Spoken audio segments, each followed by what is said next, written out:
अस्सलाम वालेकुम। आज मैं आपको फ्रोज़न शोल्डर के डायग्नोसिस का तरीका बताऊँगा। कुछ मूवमेंट्स आपने देखने हैं, अगर वो मूवमेंट पॉज़िटिव है, तो आप ये कह सकते हैं कि ये जो कंधे का दर्द है, ये फ्रोज़न शोल्डर की वजह से होता है। तो फ्रोज़न शोल्डर क्या है? फ्रोज़न जिस तरह नाम से ज़ाहिर है कि कंधे का फ्रीज़ हो जाना या जाम हो जाना, जिसको जाम कंधा भी कहते हैं। इसमें हम कैप्सुलर पैटर्न देखते हैं। फ्रोज़न शोल्डर को एडहेसिव कैप्सुलाइटिस भी कहते हैं, जिसमें कैप्सूल जो है, जो एक पाउच सा होता है, एक कवरिंग होती है हमारे जोड़ की, वो सख्त हो जाती है, जाम हो जाती है। तो कैप्सुलर पैटर्न शोल्डर का हम कैसे देखेंगे? अगर ये मूवमेंट पॉजिटिव है, तो आप ये कह सकते हैं इस मरीज़ को फ्रोज़न शोल्डर है।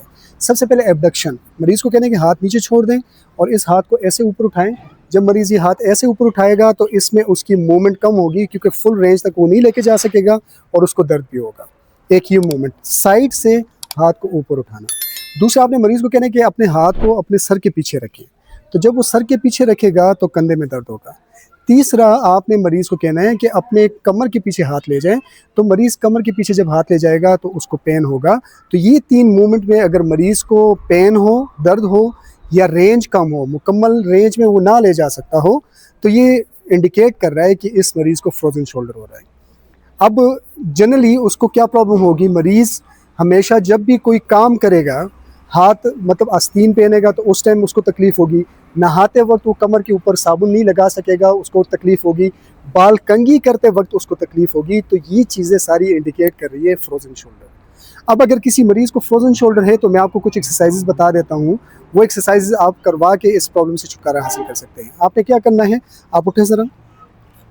आपने मरीज़ को गाइड करना है कि एक हाथ यहाँ पर रखें और थोड़ा-सा नीचे झुकें और हाथ को ऐसे मूव करें। आप रखें हाथ को यहाँ पर और थोड़ा-सा नीचे झुकें और हाथ को ऐसे मूव करें, आगे-पीछे तेज़ी से, ज़ोर-ज़ोर से मूव करना है। अगर मरीज़ को इस मूवमेंट पे पेन हो, तो ख़ैर है, कोई इश्यू नहीं है। एक ये, ठीक है। दूसरा, आपने ये करना है कि उसको कहना है कि अब यहाँ पर कोई चादर, कोई शॉल पकड़ के उसको ऐसे मूव करना है, ऊपर-नीचे। फिर इस हाथ को नीचे रख के फिर ऐसे मूव करना है, कोई भी शॉल वग़ैरह हो।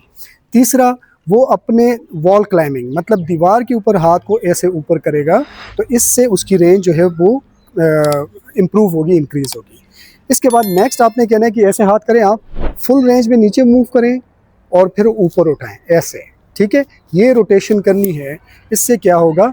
कैप्सूल स्ट्रेच होगा और मरीज़ की रेंज और पेन जो है वो ख़त्म हो जाएगी। जज़ाकल्लाह।